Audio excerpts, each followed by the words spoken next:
Panorama group, जो सोचता है वो करता है। आपके अपने सपनों का आशियाना। नमस्कार, आप देख रहे हैं सिटी पोस्ट लाइव। मैं हूं सृष्टि राज। सीमांचल की 24 सीटें तय करेगी बिहार में बनेगी किसकी सरकार। जी हां, कौन है वे 24 सीटें और क्या है वहां का समीकरण, इसके ऊपर विस्तार में बातचीत करने के लिए हमारे साथ मौजूद हैं chief editor Shrikant Pratyush sir. क्या होने वाला है सीमांचल में? देखिए, बिहार की सियासत का असली गेम चेंजर सीमांचल ही है। यहाँ पर कल वोटिंग होनी है 11 तारीख को, और सीमांचल के 4 जिले के 24 विधानसभा सीटें ये काफ़ी मायने रखती हैं और सियासी समीकरण को बदल देती हैं।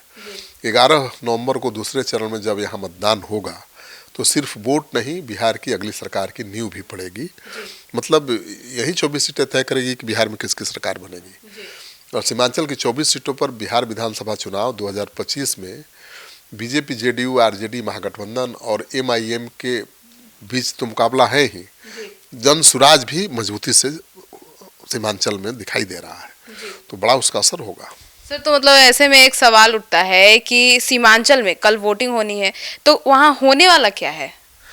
आप देखिए, एक तरफ बीजेपी जेडीयू गठबंधन अपनी पुरानी सरकार बचाने के लिए जोर लगा रहा है, तो दूसरी तरफ तेजस्वी यादव का महागठबंधन अपने एमओआई समीकरण के बल पर सत्ता पलटने के लिए एड़ी चोटी का जोर लगा रहा है। वैसे कि एमआईएम और प्रशांत किशोर की जन सुराज ने जो मुस्लिम वोटों में से लगाकर पूरे गणित को बदल दिया है। और मुझे लगता है कि इस बार लड़ाई सिर्फ एनडीए बनाम महागठबंधन की नहीं है सीमांचल में, बल्कि विकास बनाम पहचान, रोजगार बनाम वोट बैंक और स्थानीय दिग्गज बनाम बाहरी दखल की भी है। तो जन सुराज और एमआईएम महागठबंधन का खेल सीमांचल में बिगाड़ सकता है। अगर सीमांचल में तेजस्वी ने संभाल लिया तो एनडीए की मुश्किल बढ़ जाएगी, लेकिन मुझे नहीं लगता है कि वो संभाल पाएंगे। जन सुराज और एमआईएम का अच्छा खासा प्रभाव दिख रहा है। कांग्रेस भी है, कांग्रेस अच्छा कर सकती है, लेकिन कितना अच्छा करेगी? क्या इतना अच्छा कर पाएगी कि एनडीए को सरकार में आने से रोका जा सके? ये सबसे बड़ा सवाल है। जी सर, तो ऐसे में और भी सवाल उठ रहे हैं कि सीमांचल की इस 24 सीटों पर जो हवा बहेगी उसे तय होगा कि बिहार में कौन बनाया जाएगा सरकार। मैं वही तो कह रहा हूँ कि सीमांचल की जीत हार पर ही सरकार का भविष्य तय होगा। 2020 में यहाँ एनडीए को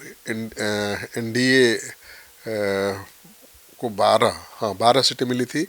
महागठबंधन के खाते में 60 सीटें गई थी, एमआईएम के खाते में 5, और 4 विधायक एमआईएम के आगे चलकर आरजेडी में शामिल हो गए थे। लेकिन इस बार मुकाबला अलग सियासी समीकरण के बीच हो रहा है। ऐसे में कौन बाजी मारेगा ये तो 11 नवंबर की शाम तक ही पता चलेगा, वोटिंग के बाद। मगर इतना स्पष्ट है कि अभी जो हवा है वह बता रही है कि सीमांचल फिर सत्ता की चाबी बनने वाला है। इसलिए बिहार विधानसभा चुनाव 2025 के दूसरे चरण में सीमांचल की 24 सीटों पर सबकी नज़र है।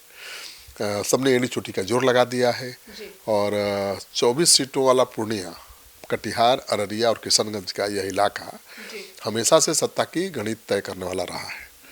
इस बार मुकाबला और दिलचस्प है, क्योंकि एक और बीजेपी जेडीयू गठबंधन है, अपने पुराने जनाधार को बचाने की जदोजहद में है, तो दूसरी ओर आरजेडी महागठबंधन मुस्लिम यादव समीकरण के भरोसे मैदान में है। लेकिन सवाल ये भी है कि विकास बनाम पहचान की यह लड़ाई आखिर किस मोड़ पर जाकर ठहरेगी, जन सुराज की क्या भूमिका होगी, ये सवाल उठता है। जी सर, सीमांचल की 24 जो सीटें हैं, इस पर इस बार सबसे अधिक सीटें किस गठबंधन के खाते में जा सकती है? अब देखिए, अगर जन सुराज ने, एमआईएम ने खेल बिगाड़ दिया ज़्यादा तो एनडीए को फायदा हो जाएगा। अगर ज़्यादा खेल नहीं बिगाड़ पाए तो महागठबंधन को फायदा होगा। मुझे लगता है कि जन सुराज को भी 1-2 सीटें सीमांचल में मिल सकती हैं। कांग्रेस की सीटें घटेगी या बढ़ेगी कहना बड़ा मुश्किल है, क्योंकि देखिए 24 सीटों में सीमांचल की 24 सीटों में पूर्णिया और कटिहार की 7, अररिया की 6 और किशनगंज की 4 सीटें शामिल हैं। यह इलाका न केवल भौगोलिक रूप से संवेदनशील है, बल्कि सामाजिक रूप से भी बेहद विविधता वाला है। यहाँ की आबादी में मुस्लिम समुदाय की हिस्सेदारी करीब 45 से 50% है, जो हर दल की रणनीति का अहम आधार बनती है। 2020 में इन 24 सीटों में महागठबंधन ने 12 पर कब्जा किया था, जबकि एनडीए ने 10 सीटें जीती थी और 2 सीटें अन्य के खाते में गई थी। इस बार संघर्ष त्रिकोणात्मक दिख रहा है, क्योंकि वैसी की एमआईएम ने और जन स्वराज जैसी पार्टियों ने मुस्लिम वोट बैंक में सिंधमारी की पूरी कोशिश की है। तो मुझे लगता है कि अगर ज़्यादा सफल रहे एमआईएम और जन स्वराज के लोग, तो नुकसान तो महागठबंधन को ही होगा। सर, तो सीमांचल की गणित क्या है वहाँ का? सियासी गुणागणित बिल्कुल अलग है। इस क्षेत्र में 24 विधानसभा सीटें हैं। पूर्णिया और कटिहार में 7-7, जैसा कि मैंने बताया, अररिया में 6, किशनगंज में 4। यहाँ प्रमुख मुकाबला एनडीए और महागठबंधन के बीच ही है, लेकिन जन स्वराज और एमआईएम ने कई जगहों पर त्रिकोणात्मक संघर्ष की स्थिति पैदा कर दी है। 2020 में इस क्षेत्र में एनडीए और महागठबंधन का लगभग बराबरी सीटें थी, 2-4 कम बेसी। 2025 में एक बार फिर कड़ा मुकाबला होने की संभावना है और कटिहार सदर से बीजेपी के वरिष्ठ नेता और पूर्व उप मुख्यमंत्री तारकिशोर प्रसाद मैदान में है, तो पूर्णिया में पप्पू यादव के जन स्वराज की चुनौती है। सत्ताधारी गठबंधन के लिए मुश्किल पैदा कर रही है।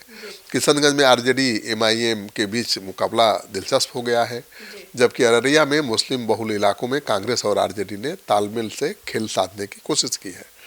सीमांचल में उम्मीदवारों की सामाजिक पृष्ठभूमि और जातीय पहचान अभी भी निर्णायक भूमिका निभा रही है और कई ऐसे मुस्लिम उम्मीदवार हैं जन स्वराज के जो महागठबंधन की मुश्किल बढ़ा रहे हैं। जैसे सिकटी में बहुत दमदार उम्मीदवार है मुस्लिम जन स्वराज का, जोकीहाट में आरजेडी से के विधायक रहे, मंत्री रहे, सरफराज है, तो जन स्वराज के उम्मीदवार। तो कई जगहों पर जन स्वराज ने इतने ताकतवर और प्रभावशाली उम्मीदवार खड़ा किए हैं, उससे मुश्किल बढ़ रही है महागठबंधन की। सर, तो इस बार कई बड़े नेताओं की किस्मत इस क्षेत्र में दांव पर भी है। हाँ, कटिहार, जैसे कि मैंने पहले भी बताया, कटिहार सदर से पूर्व उप मुख्यमंत्री तारकिशोर प्रसाद बीजेपी के प्रत्याशी हैं। किशनगंज विधानसभा सीट से प्रमुख उम्मीदवार में कमरुल होदा हैं, कांग्रेस महागठबंधन के उम्मीदवार हैं। मुकाबला जेडीयू और बीजेपी के उम्मीदवार के साथ है और एमआईएम का प्रभाव भी है। मुस्लिम बहुल सीट पर त्रिकोणात्मक संघर्ष बहादुरगंज की सीट पर भी दिखाई दे रहा है। यहाँ पर तौसीफ आलम कांग्रेस के उम्मीदवार हैं, पूर्व एमआईएम के विधायक हैं ये, और मुकाबला जेडीयू उम्मीदवार से है। तो एमआईएम और जन स्वराज का भी अच्छा खासा प्रभाव है। अमौर विधानसभा सीट प्रमुख उम्मीदवार हैं अख्तरुल ईमान, मौजूदा विधायक हैं सबा जी।